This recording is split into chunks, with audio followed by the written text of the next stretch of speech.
Ward কমিশ্যনক আপত্তি দি আছোঁ।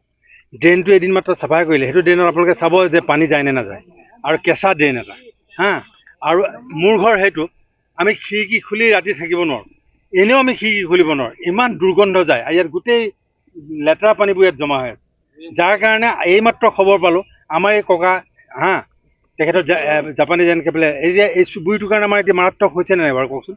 আৰু এইটো কাৰণে হৈছে বন্ধ পানীটো ক'তো ওলাই যাব পৰা নাই, তাৰ কাৰণে আমাৰ এতিয়া কেফালাইটিছ হৈছে এনকেফেলাইটিছ। গতিকে আপোনালোকক জৰিয়তে মই মিউনিচিপেলিটি প্ৰশাসন প্ৰত্যেককে জনাইছোঁ, আমাক অতি সোনকালে, আমি টাউনৰ মাজমজিয়াত 3 নম্বৰ ৱাৰ্ডত আছোঁ, আমিতো টেক্স নিদিয়াকৈ থকা নাই, আমি প্ৰত্যেকেই টেক্স দি আছোঁ। গতিকে কথা হ'ল আমাক অতি সোনকালে এই ড্ৰেইনটোৰ ব্যৱস্থা কৰি দিয়ক। আৰু এই মাটিডোখৰ হৈছে পুৰণি হস্পিটেলৰ মাটি, আমি ছুপাৰিণ্টেণ্ডেণ্টকো জনাইছিলোঁ, তেওঁলোকে কোনো ব্যৱস্থা কৰা নাই, মাত্ৰ জোখ মাখ এটা কৰে আৰু গুচি যায়। মহৰ প্ৰতাপত মানে সৰু ল'ৰা ছোৱালীও ওলাব নোৱাৰে, আমিও থাকিব নোৱাৰোঁ, আৰু দুৰ্গন্ধ, সংসাৰৰ দুৰ্গন্ধ হৈছে। আৰু এটা ডাঙৰ কথা হ'ল এইটো যে নিৰ্মাণৰত এই কনষ্ট্ৰাকশ্যনৰ কামটো যে কৰি আছে, এই কামটোৰ যিখিনি বনোৱা আছে তেওঁলোকৰ গা ধোৱা পানীখিনি আহি ইয়াত ৰ'বলৈ এটা পিটনি মানে পুখুৰী খান্দি দিলে।